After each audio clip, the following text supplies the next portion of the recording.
안녕하세요, 안녕하세요. 울산시대의 지킴이 뽀시기 이용식입니다. 반갑습니다. 네, 여러분 아주 짠하고 따끈따끈한 장소가 있습니다. 혹시 여기가 어딘지 모르시겠죠? 뭐 울산은 가고 싶은데 유명한 곳 많으니까요. 바로 이곳이 어딘가? 여러분들이 기다리던 울산 종갓집 도서관입니다. 도서관. 하하, 여기가요. 건물만 화려한 게 아니라 안쪽은 더 볼 게 많다고 합니다. 글쎄, 소장 도서가 무려, 놀라지 마세요, 10만 권. 우와, 10만 권. 거기다가 악기 연습실도 있지요. 장난감 조립실도 있지요. 생활문화 강좌까지 그야말로 열린 복합문화공간으로 운영한다고 하니까 멋진 공간에서 문화생활을 마음껏 즐기시기 바랍니다. 자, 그 전에 울산시대를 먼저 한번 즐겨보도록 하겠습니다. 자, 오늘도 기분 좋게 여러분과 함께 시작해봅니다. 우리 모두 다 같이 출발해봅니다. 울산시대 출발! 네, 한 주간의 뉴스를 순위로 정리해보는 랭킹 뉴스 시간입니다. 아유, 오늘도 또 참 어떤 소식이 우리를 기다리고 있을까요? 궁금하시죠? 그렇다면은 이분을 불러내야겠죠? 자, 울산시대 뉴스 요정 보고 싶었습니다. 그리웠습니다. 목소리를 듣고 싶었습니다. 김다운 아나운서 나오세요. 안녕하세요. 랭킹 뉴스 김다은입니다. 울산 소식하면 역시 울산시대 랭킹 뉴스죠. 제가 지금부터 화제의 뉴스를 키워드로 정리해 드릴게요. 5위는 상승입니다. 울산 주유소의 휘발유와 경유 판매 가격이 13주 만에 상승세로 전환했습니다. 한국석유공사 오피넷에 따르면 10월 셋째 주 울산 지역 주유소에서 판매된 휘발유 평균 가격은 전주보다 6.69원 오른 것으로 나타났는데요. 경유 평균 판매 가격 역시 전주 대비 6.71원 올라 12주 연속 이어지던 하락세를 마감했습니다. 계속해서 4위는 목표입니다. 제44회 전국장애인 체육대회에 출전하는 울산시 선수단이 결단식을 가졌습니다. 10월 25일부터 경남 김해시 등에서 열리는 이번 전국장애인체전에 울산시는 모두 24개 종목 330명의 선수가 참여하는데요. 울산시 선수단은 종합순위 10위와 금메달 72개를 목표로 함께 선전을 다짐했습니다. 이어서 3위는 악성 민원입니다. 민원인을 응대하는 공무원 상당수가 악성 민원에 고통받은 것으로 나타났습니다. 지자체 공무원의 절반 이상은 업무 수행 중 정당한 사유 없이 지속적이고 반복적인 민원을 경험했고요. 심한 폭언과 협박에 정신적 질환을 겪기도 한다는데요. 돈화문 악성 민원은 공무원들의 근로 의욕을 떨어뜨리고 업무 처리 지연 등 다양한 문제를 낳는 만큼 비정상적인 민원을 제한할 수 있는 제도 마련이 시급해 보입니다. 다음 키워드는 활기입니다. 프로야구 한국 시리즈가 한창인 요즘 울산에서 또 하나의 시즌이 개막했습니다. 2군 정규 시즌이 모두 끝난 뒤 열리는 폴 리그는요, 지난 2년간 젊은 선수 육성을 위한 교육 리그로 열리다가 올해는 해외팀까지 초청해 규모를 확대했다고 하는데요. 2024 울산 KBO 가을리그는 오는 29일까지 울산 문수 야구장과 기장 KBO 야구센터를 중심으로 예선 36경기와 결승전이 치러질 예정입니다. 이번 주 1위는 특별 승진입니다. 딸 5명을 둔 울산의 소방관이 현장에서의 공은 물론 인구 증가 시책에 기여해서 특별 승진했습니다. 울산시는 지난 2020년부터 공무원 출산율을 높이기 위해 특별 승진과 돌봄 지원 등 파격적인 정책을 시행하고 있는데요. 모두의 눈길을 끈 공직사회의 저출생 극복 바람, 자세한 이야기는 관계자에게 직접 들어볼게요. 지금까지 랭킹 뉴스 김다은이었습니다. 네, 모두가 궁금해하는 뉴스를 깔꼼정 아주 깔끔하고 꼼꼼하고 정확하게 살펴보는 시간입니다. 자, 공영방송 KBS가 요즘 열심히 하는 일이 하나 있습니다. 바로 저출생 극복. 얼마 전에 우리 KBS 울산 방송도 저출생 극복 추진본부를 만들고 저출생 극복에 힘을 보태기로 했습니다. 이럴 때 박수가 쫙 나와야 되는 겁니다. 네. 그런데 말이죠. 조직을 만들자마자 아이를 많이 낳고 싶어지는 소식이 하나 전해졌습니다. 어떤 내용인지 궁금하시죠? 오늘 랭킹 뉴스는 준비된 영상 먼저 만나보고 본격적으로 이야기를 나눠보도록 하겠습니다. 영상 부탁드립니다. 울산 중부소방서 119 안전센터에서 화재 진압 업무를 담당하는 김주환 소방위. 근래 보기 드문 다둥이 아빠입니다. 2014년에 결혼한 뒤 우와. 10살, 9살, 6살 쌍둥이, 4살 등 차례로 5자녀를 두었습니다. 모두 딸입니다. 아기를 놓으면 혼자 생활할 때보다 희노애락이 훨씬 많아집니다. 정말 인생이 재밌어집니다. 아기를 많이 놓으십시오. 울산시는 김 소방위를 소방장에서 1계급 위로 특별 승진하고 모범 공무원으로 선정했습니다. 직전 계급에 임용된 지 3년 10개월 만입니다. 초저출생 시대의 인구 증가 시책에 기여했고 각종 특별 재난 현장에서 공이 컸다는 점 등이 승진 배경입니다. 다자녀를 주된 이유로 공무원이 특별 승진된 사례는 처음입니다.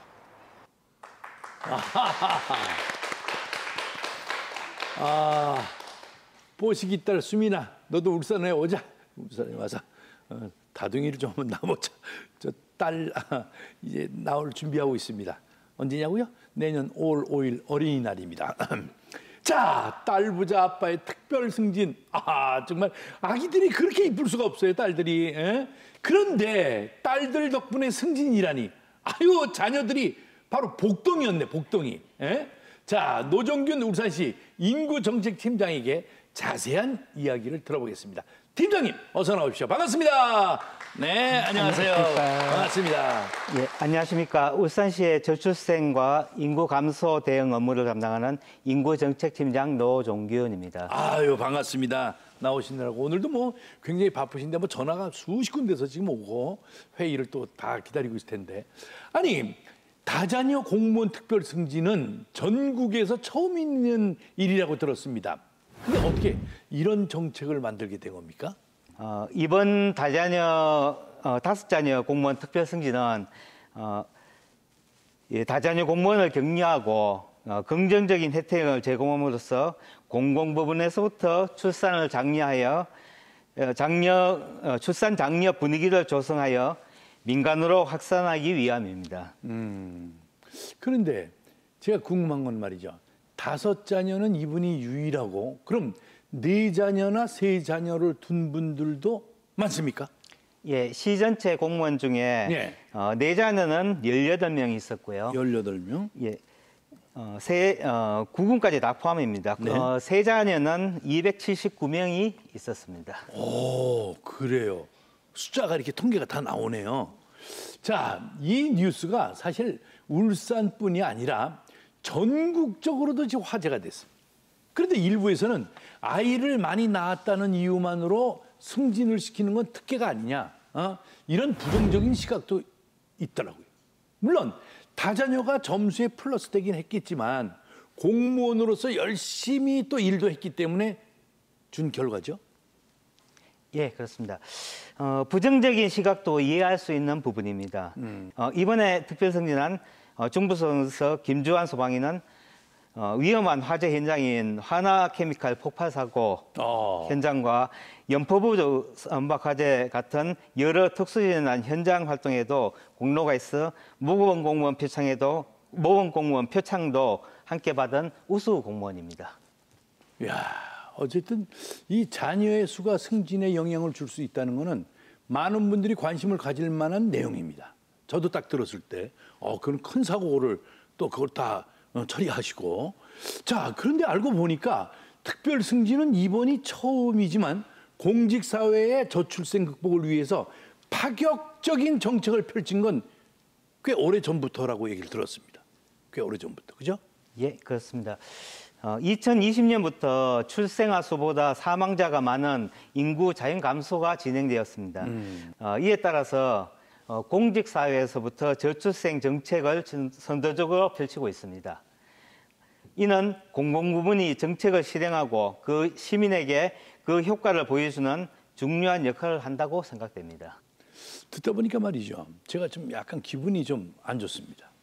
팔은 안으로 굽는다고 너무 공무원들에게만 지원이 집중돼 있는 거 아닙니까? 난 그렇게 생각합니다. 어떻게 생각하십니까? 물론 시민들을 위한 저출생 대응 정책도 다양하게 추진되고 있습니다. 아, 그렇습니까? 말씀 좀 해주세요. 결혼, 출산, 양육, 일, 가정, 양립까지 전방위적인 지원을 하고 있습니다. 먼저 미혼 직장 남녀를 위한 만남 주선은 행사를 추진하고 있습니다. 중소기업 재직 청년들의 결혼 자금 마련을 위해 공제 사업을 통해 결혼을 장려하고 있습니다. 또한 신혼부부에게 월 임차료, 관리비 등 주거비도 지원하고 있습니다.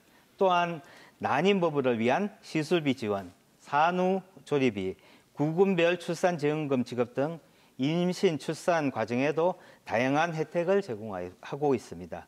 특히 올해 9월부터 시행된 어린이 교통비 무료라든가 내년부터 시행할 아이 문화 패스 카드 등 다양한 정책들이 있습니다. 역시 이럴 줄 알았어요. 뭔가 있을 만한데 제가 몰랐습니다. 울산시가 얼마나 일을 잘하는데 잠시나마 의심했던 거 사과드리겠습니다. 그럼 그렇지. 근데 사실 아이를 낳는 거를 고민하는 이유가 솔직히 이제 터놓고 얘기하면은 비용적인 부분 그리고 돌봄에 대한 문제가 크다고 하더라고요. 돌봄. 어떻게 돌볼 것이냐, 아기를. 낳는 것도 중요하지만 키우는 것이 중요한 거 아닙니까?